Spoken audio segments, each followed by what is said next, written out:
Dear ones, can you see me well? Can you hear me well? Excellent.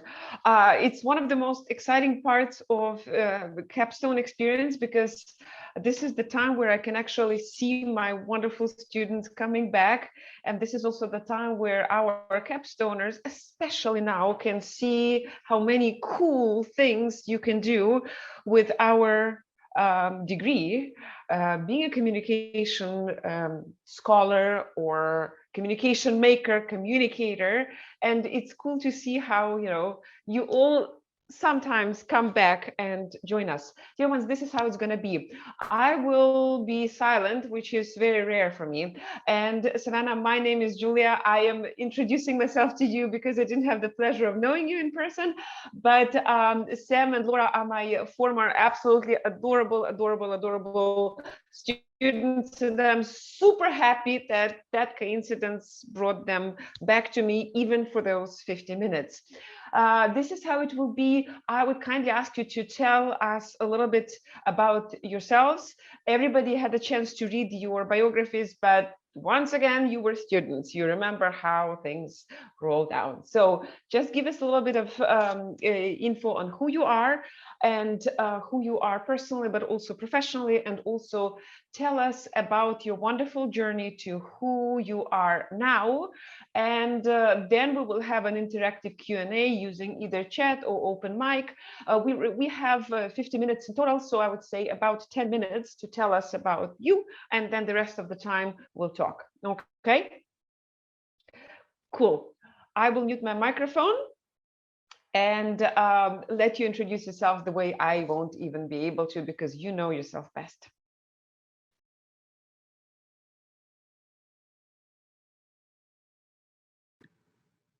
Good morning, everyone. I'll go first. Thank you. Dr. Julia, I have never met you, but thank you so much for having me. It's such a wonderful experience to be here. Good morning, students. My name is Savannah Svoboda. My pronouns are she, her, and I'm so excited to be here. I'm the owner and creator of Full Expression, a dance collective where my dream is to dance and teach all bodies, all identities, the power of dance, because it's so wonderful and amazing. Prior to that, I had an 8-year career in recruiting and HR. So I worked for Target Corporation, and then I also worked for a tech company called Clear Company, where I did diversity, equity, and inclusion work. 6 months ago, I decided to leave that career, and I'm going to fully pursue dance and movement, and I'm looking at master's programs for dance therapy. So that's where my journey is headed. I just recently, so in this pandemic, I got married, and I'm currently running my whole business, thank you, online. So I see 30 students a week online, ages 5 to 50, doing different movement styles, doing different expression, and really just trying to get us through this pandemic right now. And then during my time at CSU, I was super involved. I graduated in 2012. I was in Lambda Pi Eta. I was our vice president. I was active in the Pride Resource Center. I was an orientation leader. I went out on alternative spring breaks, but I loved my time at CSU. I'm still in Fort Collins. My partner works at New Belgium. And again, thank you so much for having me. Excellent. Thank you very much. And congratulations. Congratulations. Welcome to the club of busy married girls. All right. Let's see, Laura. Sam, you remember, ladies always first in my classes. Laura, up to you, dear. Go. Awesome. Thanks so much for having me, Dr. Julia. It's such a treat to see you. Sam, nice to see you again as well. Yeah, so my name is Laura. I graduated in 2017, and yeah, I am now a teacher. So a lot has happened since I've graduated. I'm at school right now. Class starts in about an hour. But yeah, so I obviously studied communication, and then through Savannah was talking about alternative spring breaks, got really interested in education. So after graduating, I applied to all the non-licensure classroom-based positions in PSD, and I got hired as a para in an extensive needs autism program at Fort Collins High School. And then through that, decided that there was a lot of movement that needed to be made in the world of special education and gaining access for our students with disabilities, especially intellectual disabilities. So about a year and a half ago, I started a master's in special education through MSU Denver.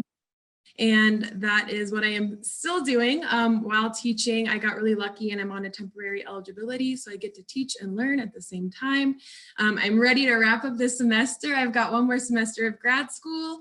So yeah, really loving life right now. And then outside of that, I live with my cat here in Fort Collins. And I also, Savannah, I read your bio. It was really good to hear from you. Outside of school, my whole life is dance. I train in Latin dance and I'm on a couple of teams right now. And movement really is so powerful, especially in this last year or so. So I've really been enjoying that. Thanks so much for having me. I'm really excited to hear from you all. It's good to see you this morning. Cool. All right. Well, thank you. Thank you very much. Thank you. And just with Laura, I'm also connected through my European connection because she was amongst the students who were courageous and crazy enough to join me for the Roman education and abroad program. So that was quite an adventure.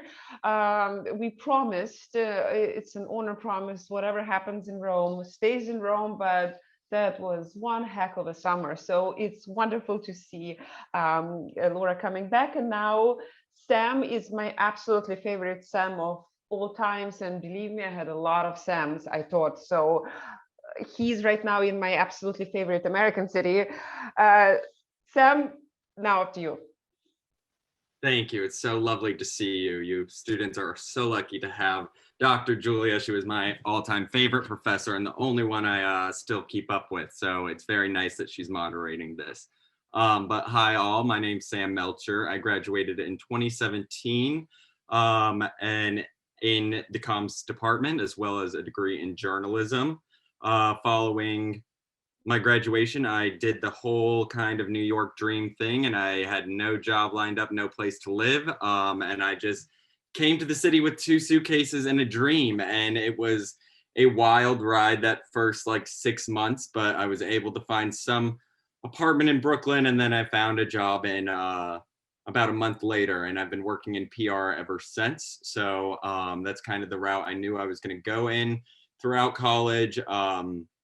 Always had kind of an interest in public relations and kind of fixing brands and helping them communicate to the outside world. So I started off at a smaller agency, about 20 people, working strictly with like alcohol and spirits and doing those PR. So I did a lot of events and a lot of product seatings and a lot of meet and greets with journalists and whatnot. And then I did that for about 2.5 years. And then I made another crazy decision and quit that job without another job. And then I landed at a different agency, and that was about 80 people. And I was there for 4 months until the pandemic saw me get let go, because I was, the last one in, first to go kind of scenario. So I had a 5-month journey last year where I was not employed, and it was a kind of extra weird summer for me, especially in New York City, where everything was shut down. I stayed through it, and then I was fortunate enough to find a new job at a California-based agency that's full marketing, from PR to SEO to all of that. I'm still in the PR department though, and still working in consumer packaged goods, mostly within the better for you kind of food space, as well as alcohol and cannabis. So super excited to be able to talk to you guys, and yeah. This is another quite a journey. Thank you. And look how diverse and how vibrant and how unexpected all those destinies and all those trajectories are. Thank you. Thank you so very much for allowing us to virtually be part of this. My dear capstoners, could you, if you can, please turn your at this point turn your cameras on, that our presenters can see you, and we will have the opportunity to ask questions now. Please use either chat or open your microphones, whatever is easier for you. The question I have for you before my students will start: remember yourselves being capstoners. Did you all have it figured out your very last semester, where you would like to go and what kind of insecurities about future you would have at that point? Just imagine yourselves a couple of weeks before your graduation, where were you mentally? And when we're talking about the pre-pandemic times.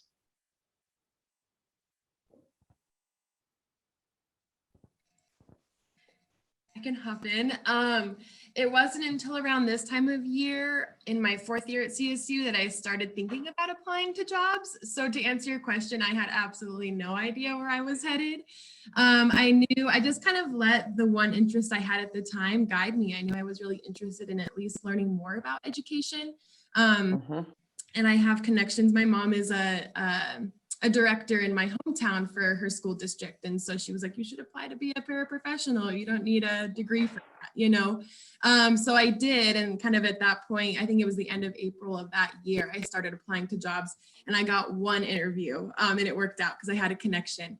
So I would say, what really paid off for me was thinking about who my connections were and kind of where my interests were. And I allowed that to guide me, but I absolutely did not have anything figured out about a month before graduation. So yeah, but those are kind of my guiding points, my connections and interest area at the time. Thank you, Laura. Thank you. It's also important to remember this because right now, I mean, I would like to be in the job market right now. I think being on the job market is one of the scariest things, and it always happens when you expect it at least.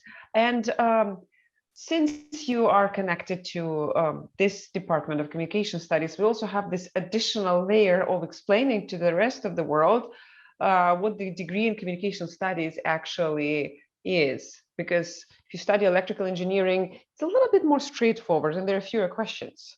So that's there. Thank you. Savannah, Sam, what are your thoughts about this? What is your feedback about the last couple of weeks before your graduation and your plans, how they panned out? Was it kind of accidental? Was it pre-planned? Did you always want to do things you're doing right now? And then there will be questions from my students. That's the last one from me, I promise. Yeah, I'll go. I will tell you, I had a job lined up with Target, like very corporate, not still field. I was still in Colorado, but and that was an immense privilege, right, to walk out of school with a job ready to go. But I will tell you, I'm in my 3rd season now, and that person who graduated 12 years ago is not the person sitting in front of you. And so I'm doing something very, very different. But what is beautiful is that the communication degree has allowed me to go through those seasons and very with fluidity and not just say like, okay, I have to be this one thing. So, but where I was a couple weeks before graduating, I thought I had it all figured out, and that was very, very much wrong. And so I also want to applaud each and every one of you for graduating in a pandemic. You're so much stronger than I think I could have been in that moment. So very, very proud of each and every one of you for getting here. Thank you. Thank you, Savannah. Sam.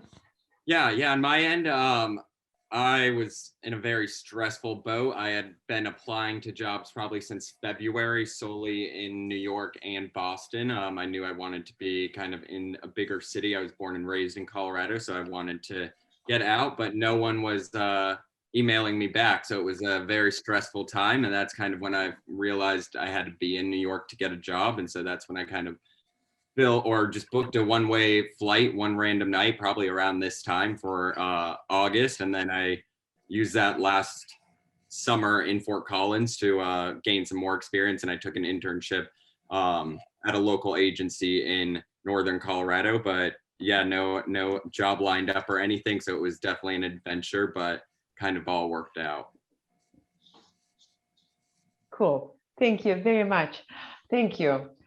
Dear ones, capstoners, my brave almost graduates, now it's up to you to see what kind of questions, what kind of advice you could ask from our panelists, because it's an order that they could even find time in these crazy times, and we can all communicate, and we're all in different time zones, and I think it's pretty cool to have them on board with us. So you can use chat or you can unmute your microphones, whatever is easier as of now. Go first. Hi. Oh, sorry. My name is Laura, and I have a question for Sam. So I was actually thinking of doing the exact same thing you did, where, you just pack up and move to New York, and I'm very interested in public relations, and I just want to know, like, what did you do to find that first job? Yeah, I had a long list of different agencies. I went to like every kind of agency I could go to and applied, and I also just leveraged connections I had in some way. I had one professor whose wife used to be in New York, so she connected me with someone, and I just like met them. That didn't pan out anywhere, but it helped like start that conversation. And I remember my first like solid month, I would go and make my job getting a job. So I would go to the public library in the city and sit literally for 8 hours and just apply for 8 hours, and made that my job. And then through like, then with, yeah, I got it within about a month. So like it was a solid month of no job and very scary times being in city and spending super expensive rent when I didn't have a job lined up. But just pounding the pavement and like reaching out and going on LinkedIn, and LinkedIn was probably my biggest ticket to getting a job. But I found out more or less it's really your personality. So biggest thing is getting your foot in the door, and then from there it's just a personality fit on the agency, not so much like your experience. They just want to make sure you would fit in with them, and then they can train you as they need. But Got it. Thank you.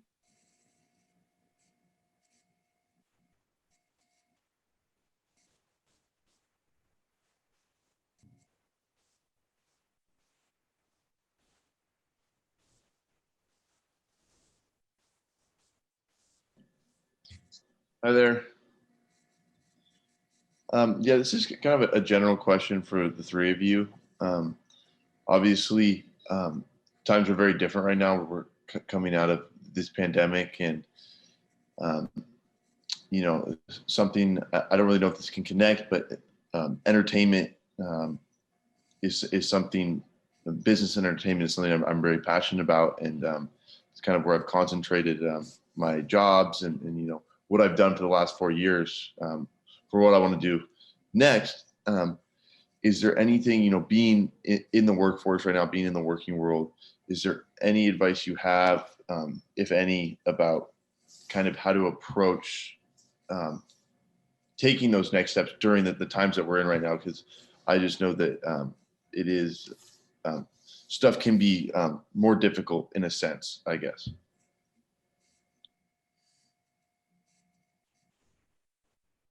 Hey, Alex, can I ask like what kind of business entertainment you're wanting to get into? Yes, sports and entertainment. Okay, great. Yeah. Is there like somebody doing your job right now, or like a company you want to work for? Yeah, I mean, I really related when Sam just said LinkedIn and just firing out job applications, because I created like a spreadsheet of every job I applied to, and I think I just got over like 70 last week, and just, you know, kind of marking like, oh, did you hear back? Like, did they say no? Did you get an interview? And it's, you know, it's for the stuff that I want to do, it's been really grim and really lean of how these companies are running.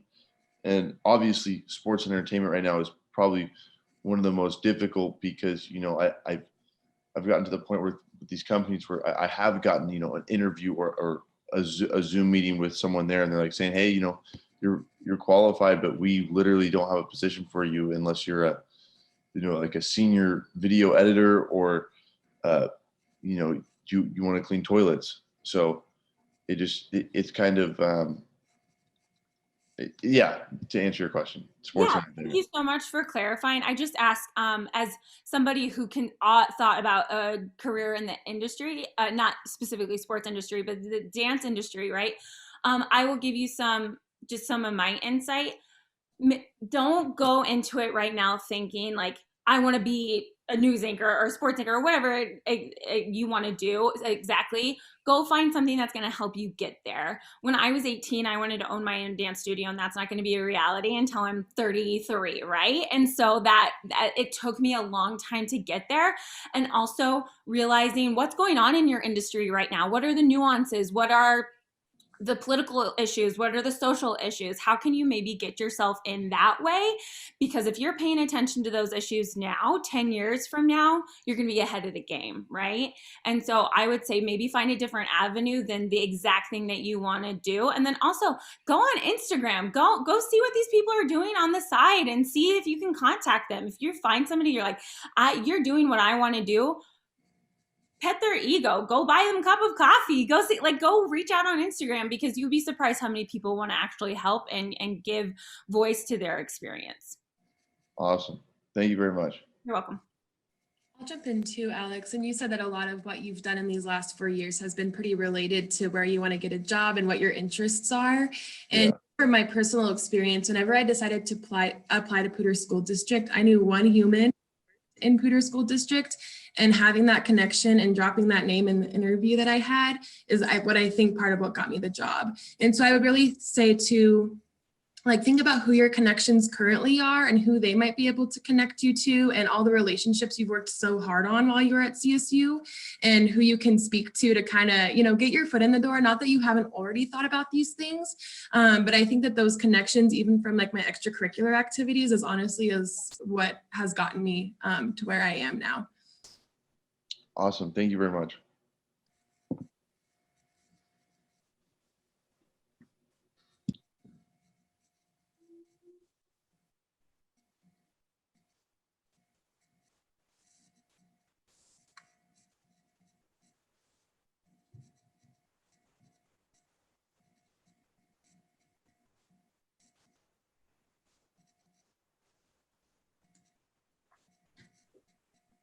I had a quick question.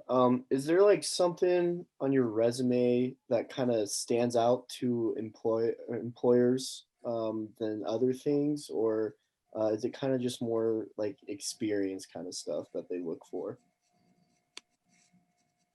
Yeah, I can jump in. I think we as communicators have the benefit of making our resumes speak to us, and think of yourself as a brand and how you want to present your brand. And I think with a lot of the jobs that comes out of a communications degree, you're going to want to show more than just, you know, the standard black and white. So while the standard black and white and those templates on Microsoft are great for giving that info, it doesn't give enough of who you are. And a lot of these jobs want to know who you are and how you're going to fit in with them. So if you can just make it a little different than those standard templates, whether it's adding some color or adding typography that's, you know, speaks to who you are and how, you know, you want to present yourself, and using that across your cover letters and stuff so it's consistent.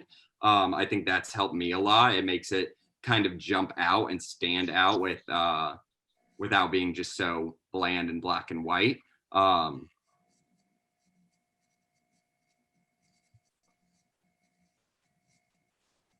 I can relate to that. I'm not a panelist, but luckily enough, before I went into the academic world, I had a couple of other jobs, including all kinds of translation jobs. And there was back in Europe, I was also a journalist, and I was an interpreter, so many things. And here's what I've learned also through years and years of writing letters of recommendations for my wonderful students who were applying to all kinds of stuff. A lot is about tailoring. Because when you write your resume, and especially your first couple of insecure resumes, you make it about you. But it's not just about you, it's about the fit. And very few people make this connection, because you need to do your homework, which means you need to know what is it that company is actually looking for, and how can I deliver, and how can I rewrite, repackage, or using Sam's word, rebrand myself, so that they can see if I'm not that perfect fit at the moment, that I'm at least this perfect potential for that fit. I even, you know, when I was in the job market many times in my life, there was a time where I was applying for like 5 different things in absolutely 5 different directions. And you would be surprised that even your resume can take 5 absolutely different shapes. And the kind of skills you pull up and kind of experiences you verbalize and you explain this is what I've done, and this is how it would bridge what you are looking for with what I have to offer. And maybe our panelists also had this experience. I don't know, but this is also, it's one of those things nobody tells you, because you kind of figure it out by kind of trying and then failing and then see, why is it not working out? Because people still cannot read your minds. And and the paper, this paper where you put your credentials needs to be more powerful than just a summary of your achievements. Yeah, exactly. And jumping on that, yeah, like yeah, it takes so many, your resume will take so many different forms. And what I've done is, especially at the agencies that have so many applicants, you know, your resume is probably not getting read unless it went through, you know, the system where their AI is pulling out keywords that is matched. So what I do is I look at the job description, I look at the qualifications, and I literally will take those words that I see, those big words that are coming over and over again, and somehow incorporate those words into my resume. And so that way, if it's not being looked at by humans first and it's being looked at a computer, it's going to pick that up, and then that way at least gets to human eyes, and then they can read and see more beyond that. But definitely like using the job descriptions and the qualifications that they have listed out and putting those like word for word in, I think is a big help too. I'm going to give you some like insider scoop as somebody who worked for an HR software company and as somebody who looked at resumes for 8 years. Okay. Please put all the care that you want into it, and don't lose your mind over it. Don't add the added anxiety to it, because it's a tool that I think companies can abuse and say like, hey, you know, you didn't have your resume perfect, or I've seen HR people be, and I mean, this goes into a bigger issue, but like education or address, like there's a lot of bias that goes into resumes, right? And so just be you on your resume, and just know like companies are using software and algorithms that may not necessarily catch what you're putting in. So to Sam's point, like play the system a little bit, put in those keywords, put in those things. So if AI is really tracking it, then you can get picked up. Also, the biggest thing, if you're at a recruiting event and you have a hard document and get it in front of a recruiter, that's always a little bit more memorable than putting it into a software system.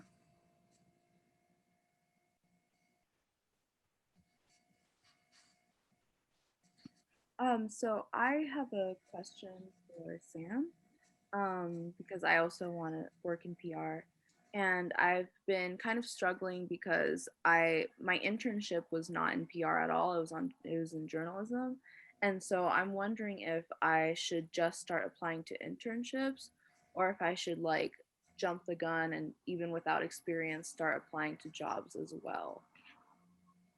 Yeah, I think both are good options. You know, it never hurts to apply for those jobs that you're underqualified for at all. And I think a lot of these job descriptions are daunting because it says like preferred candidate, like 2 years experience. And you're like, what? No. And like, as long as if you have journalist experience that is so in tune with PR, and honestly would help and be beneficial because you've seen the other side of it, and you've seen, the journalists, you know, you're working and seeing the journalists that you would be pitching one day. So a lot of people, you know, make the career jump from journalists into PR, and they're able to do so without having worked in PR because they get pitched by PR people, you know, 100 times a day. So they have that direct thing. So I think if you're open to internships, that definitely helps. And there's a lot of paid internships out there now. But you can also, don't be afraid to apply for those jobs that say like, we want you to have agency experience, because I came from, you know, Fort Collins, and there's not too many PR agencies out there. So I was fortunate to have like one little one, but like I didn't have, say, the same experience as a kid who went to NYU and was able to go and intern at all these big agencies, but I was able just to get that foot in the door and then show my personality. So don't be afraid to apply for those big jobs. But if you're also open to internships, you know, those internships do turn into to those entry level jobs. Like my agency now, like most of those interns, that's how we pick our entry level jobs if they've interned with us.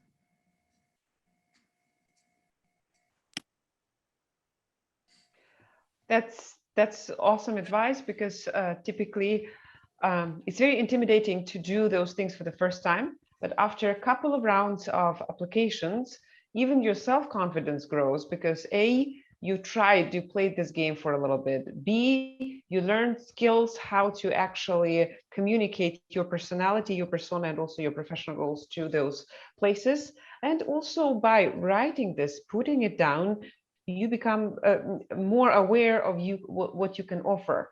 So if you have that time, then one doesn't exclude the other. You are not risking anything by applying for simultaneously jobs and internships. And it's also a very cool it's a very cool way to understand your value on the job market, which is also a very cool thing to do, because you can see who even responded, where was the most interest from, and. So that's a cool question, a cool answer. Any other questions? I always have too many, but I'm policing myself. Any other questions from my capstoners, please?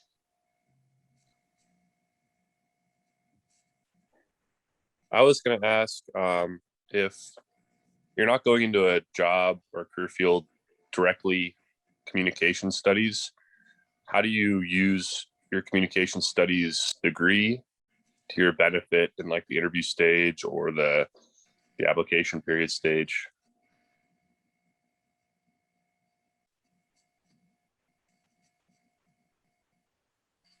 I mean, communication is like, it's transcendent across all careers. I think that's the big thing. And like, especially in the application and interview stages, what are you doing? You are communicating about yourself. So you can use everything you've learned and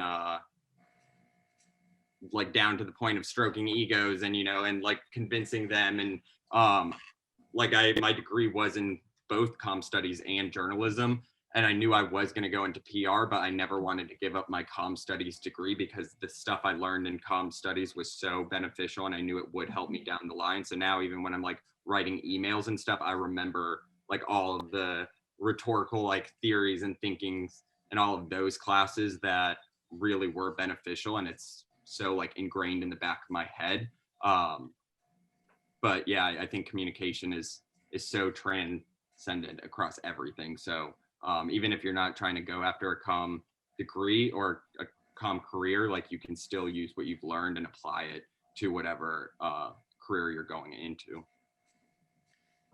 Yeah, to kind of piggyback off of that, Dr. Dunn at the end of one of my classes with him, I'll never forget this, said that people might, say this or that about a communication studies degree, but he said at the end of the day, no other field would exist if it weren't for communication. So I think that's something that really anchors me. And in terms of in the world of education, I've really been able to focus in on and present my skills as it relates to facilitation and conflict management. And then also I was really interested and focused on this intercultural, co-cultural communication piece whenever I was at CSU. So being able to use all of those skills and then framing it as like, here's how I'm going to apply it in the classroom every day, whether it be in cover letters, resumes, conversations, interviews. That's something I found to be incredibly helpful. So I think honing in on what was it that you were really interested about in your degree, and then how is it going to relate to where you want to go? But absolutely, I mean, even in terms of like writing a cover letter, like we've got some really cool skills and insights that maybe weren't covered in other degrees. So yeah, I think it shows up everywhere, but definitely just think about some of those very specific skills that you've gained that might be really unique to where you want to head. Was it difficult for you to get into teaching and into grad school, Laura? Because it might be also something you would like to maybe tell my capstoners how that like one translated or transcended into another, because it's quite an kind of an additional layer of skills that you are gaining and you are providing at the same time. Yeah, that's a great question. So I actually started at CSU as a hospitality management major, thinking I wanted to get into like wedding planning and event planning and all of that. Got into communication because it felt a little bit more general and I could take it in multiple different directions. And then honestly, it was through extracurricular involvement. So through the Slice office and some of those pieces that I was really able to hone in on what I wanted to do and what my specific interest areas were. And I also had a minor in diversity and law, so a lot of that tied in, especially my ethnic studies classes, with having experiences where I was really exposed to public education and wanted to continue in that realm.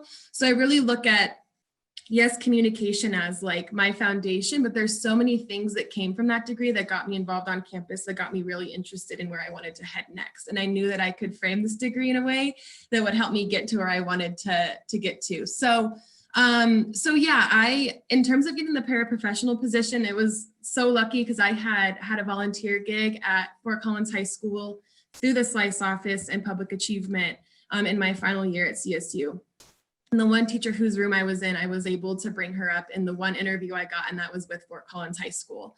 And so once I was in, I think it was just a matter of time, and I could really kind of exhibit just my ability to learn and my desire to learn. And it was really how I engaged with the workplace that allowed me to build relationships that continue to push me forward. So a year ago, and this is kind of related to the interview topic that y'all were discussing just a little bit ago, I was applying to a ton of jobs that I was not licensed for. So I probably had like 6 interviews, and it was positions that I was very clearly not licensed for, but I was able to talk about my skills in a really specific way and my desires to continue. And I was already able to prove that I was making progress towards receiving my degree in special education.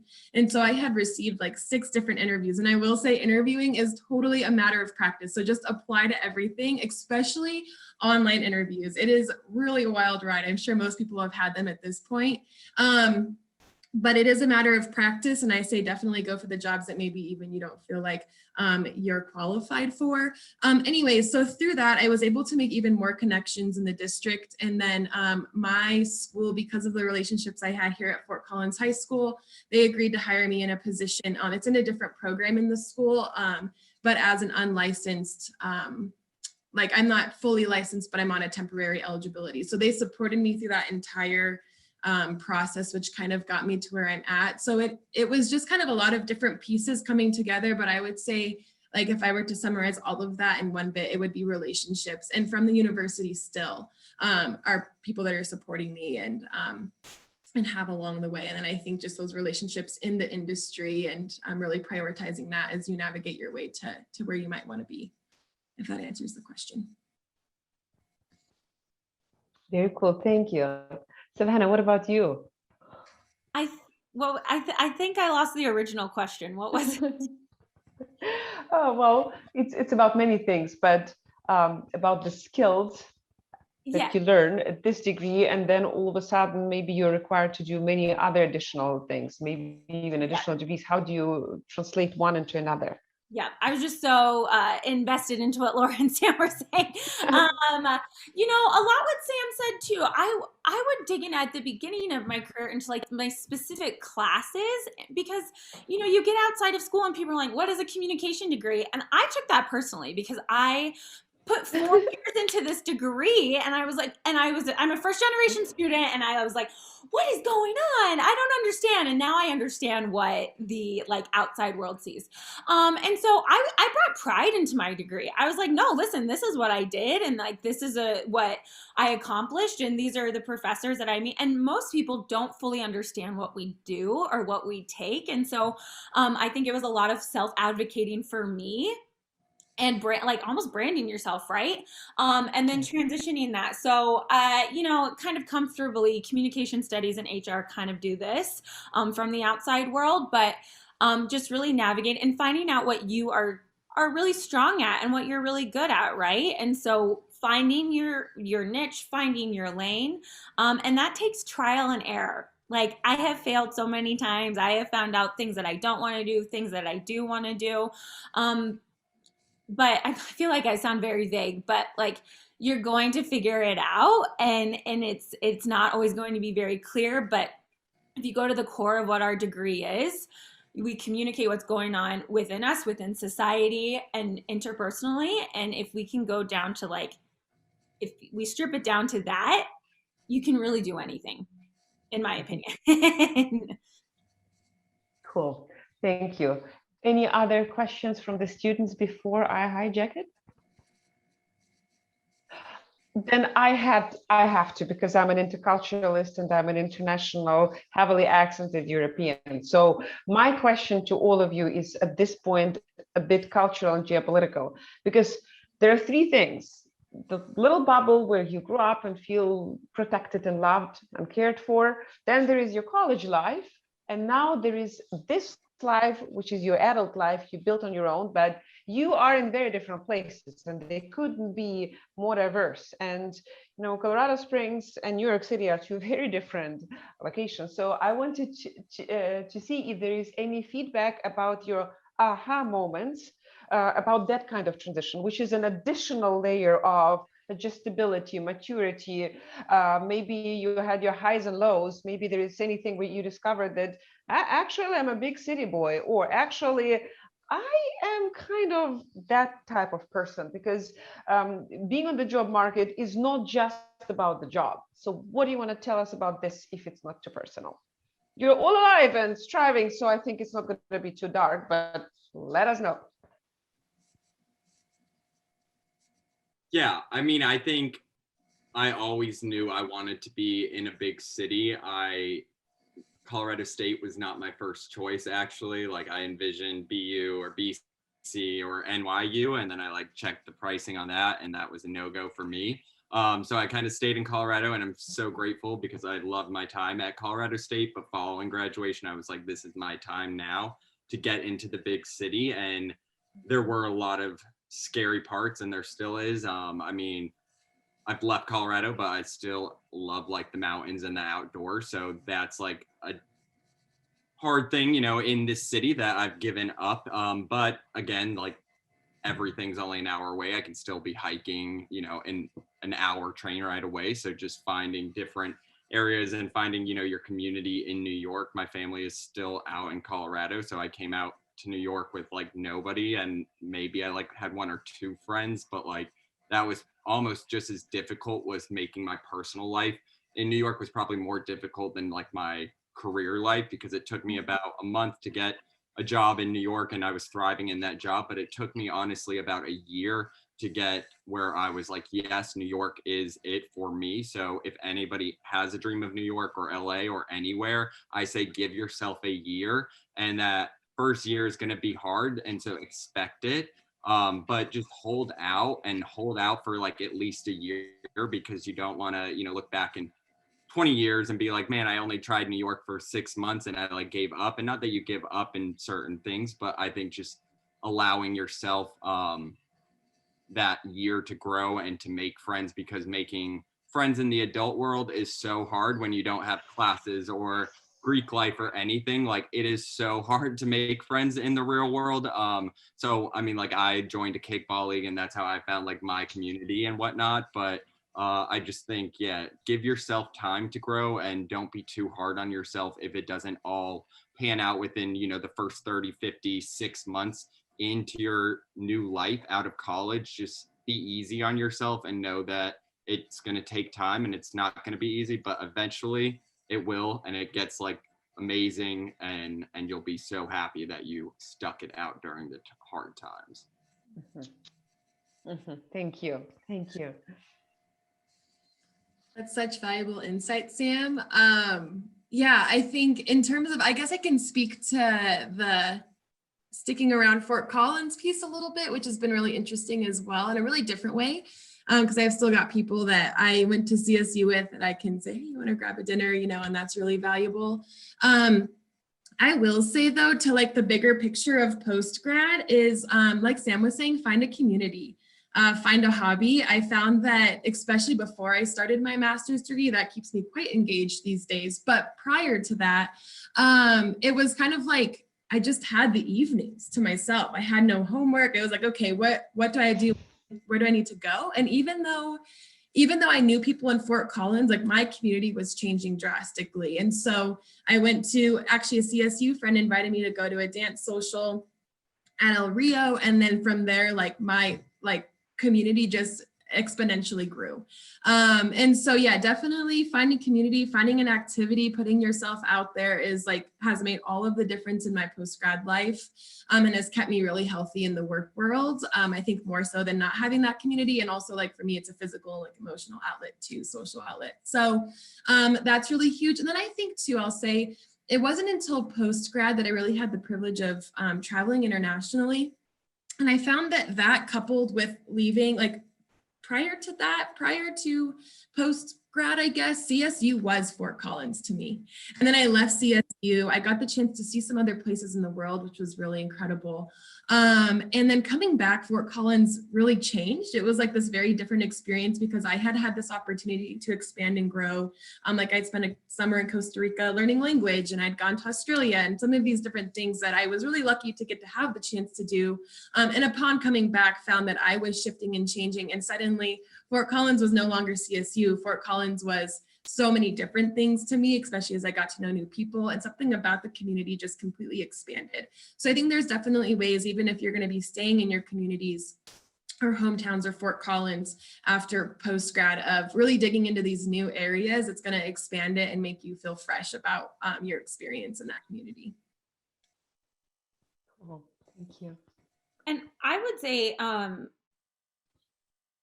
as far as, like, not getting too personal, but staying committed to yourself as much as possible. I've definitely committed myself to corporations and their mission statements and their values, and let that get a little blurry with what my values are. And then if something doesn't feel right, it's not right, y'all. Like, if board of directors doesn't feel right, if sexual misconduct policies don't feel right, if things like that don't feel okay, challenge them, use your voice.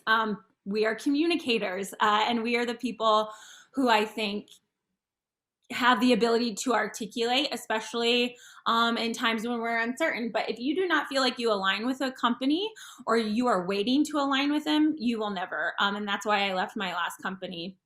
I was trying to push something and they were pushing another thing and trying to cover me up. And then at that one point, you just say, you have to leave and take care of yourself. And so I say that now before you get out into that world and say, okay, how much of myself am I giving to this company? How much of myself am I really doing that? And that's a lesson I think all of us learn at some point. Thank you very much. We have time for one last question. Do we have any more questions from the audience? If we don't, I have a question for all of you. What is it that you wish you knew a couple of weeks before graduation? Somebody had told you, or you just knew and you didn't, and now you know it and would like to share.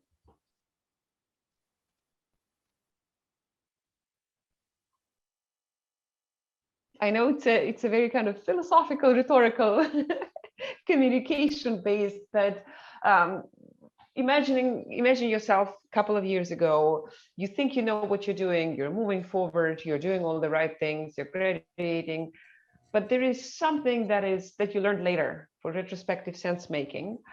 And for example, giving yourself time, especially in a new difficult city, and every city, and I'm a city girl from Europe who had to adjust to a lot of realities back in the United States, giving yourself at least a year and not being too hard on yourself when you feel extremely isolated because there is no common ground, no grad school to connect you to people, no hobbies, no this, because you're just figuring, you're rewriting your own story and giving yourself time for at least a year. That's, for example, I wish I knew this kind of things. Maybe you have any other things you would like to share.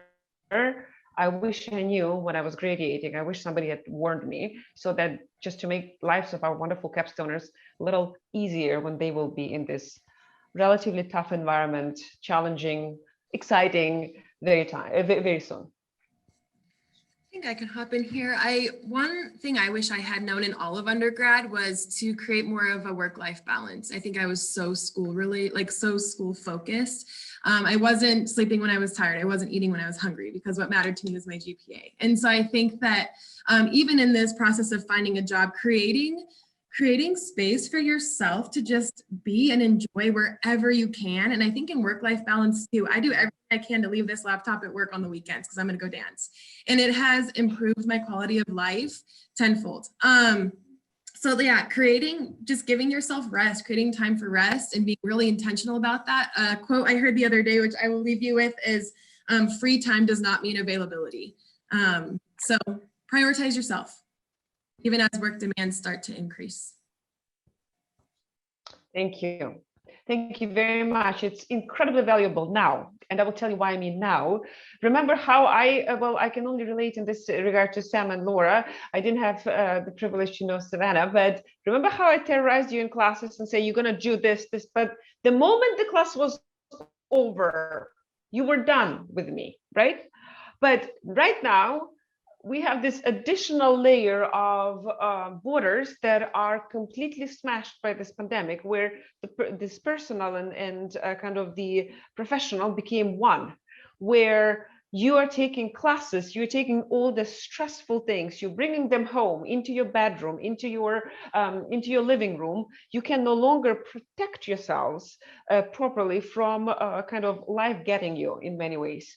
That's why it's even more important to prioritize your time and your commitments, and say, for example, unless it's an emergency, I am unavailable, say on the weekends, or I do not check my emails after 10 p.m. I even have a special thing on my phone that says emergency only, or just have a list of people, like 5 people who can, and stuff like this. These are simple things, but they can massively affect your life, and not necessarily positively if you let yourself being sucked by all those anxieties. So very cool. Anything else? Savannah, Sam, what do you think about I wish I knew?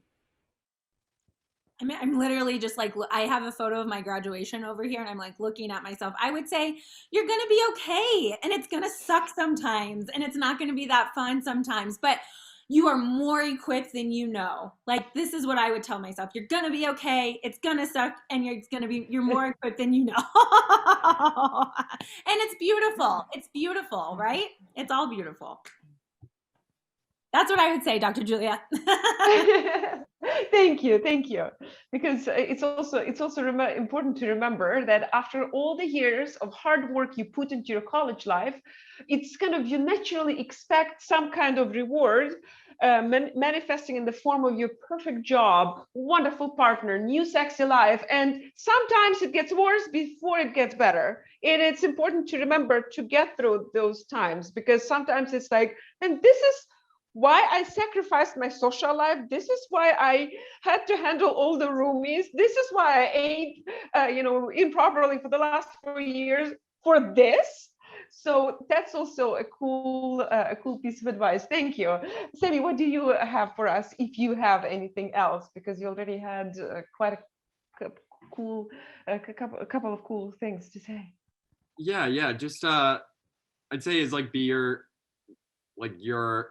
your biggest advocate is the biggest thing, because companies and corporations are going to exploit you and try to exploit you, especially being the young, fresh person that's in your mind. You think like, I need to accept any job. I need to put in all these hours, because if not, they can find someone else at my level that needs to. But, if you're doing your work and, you're putting in your best effort, you also need to advocate for yourself and ask for those pay raises. Say, no, I need to log off now. I need this day off, because like companies are companies, and they are going to try to exploit you and try to get you for the lowest amount of money. So don't be afraid to ask for a salary that you want, and you might not get it, but it's always like, if you never ask, there's not even that opportunity. So I just say, always advocate for yourself, because no one else will, like they won't. And so just always, advocate for yourself and get what you want. Thank you. This is also an amazing piece of advice, because nobody tells us this. We are told at the beginning, it's all supply and demand, and we are overpopulated with wonderful college graduates. They are per definition inexperienced and desperate to get any job.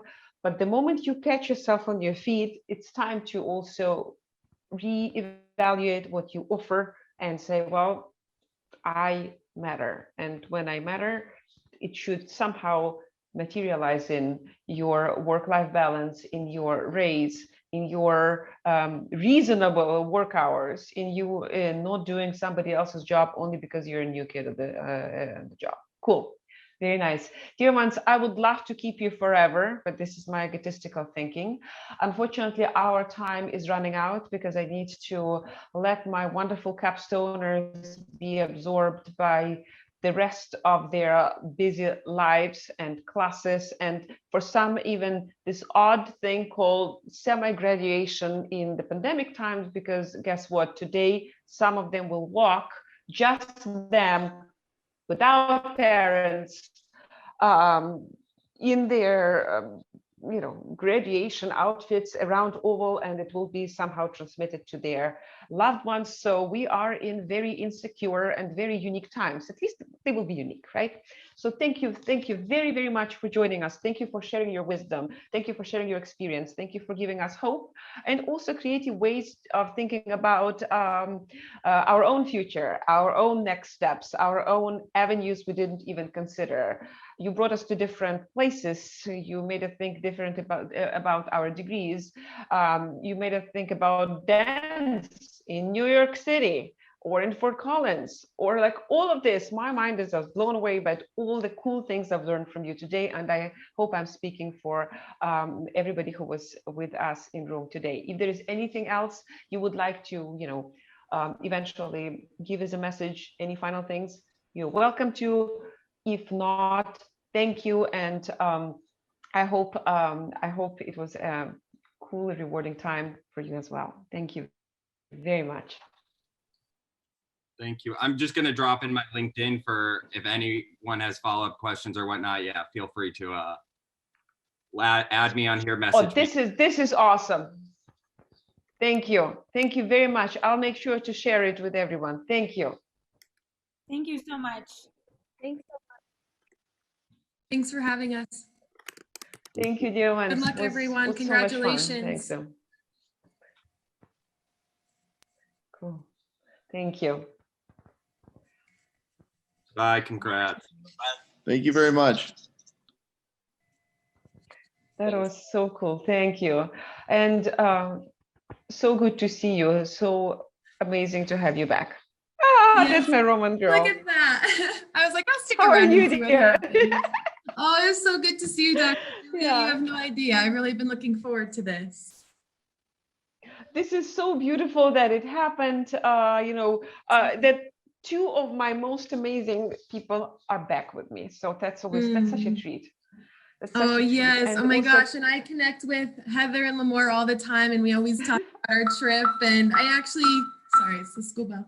I just saw Heather last week and we were having a great time. So we always beautiful. talk about our experience, and yeah, it's really good to see. I was very lucky to see her again a year later when I was in Rome, and she was working with a family there in Italy. So she traveled and we had a couple of drinks and it was wonderful. Oh. And I also think very fondly, not just about our classes in Rome, but also our time outside of classes and our epic, Rome experience and shopping experiences. Remember that? Those, I mean, this was just like, remember when you walk, it's like, oh. Those were I always absolutely leave the house with a little bit of lipstick times. On. Yeah. Excellent. No, those were beautiful times. And also congratulations to Michelle. I am very happy for her. And those are amazing pictures. And it was just so heartwarming to see also the two of you exploring the world and conquering it in so many beautiful personal and professional ways. It's cool. And thank you for keeping in touch. It's been a pleasure, sweetie. Yes, likewise. I'll share you're teaching now. Yeah. Oh, when I'm back, and it should be this year, I would love to physically catch up, because it's a pleasure that you're not that far away. So let's think about it. Let's have our Roman reunion. All roads should lead to Fort Collins, not only to Rome. Yes, please. That sounds perfect. It was very good seeing you, dear. Thank you so much for joining in. Thank you for finding the time, because I can only imagine all the amount of all the extras you are dealing with right now as somebody teaching at a school, because right now I admire teachers more than ever, because these are insecure times for the adults, but when you are teaching at school, it's an additional layer of everything. So thank you for the work you do, I appreciate and thank you for that. joining me. Yeah, thank love. you for having me. It was so good to see you. Bye-bye. Take care.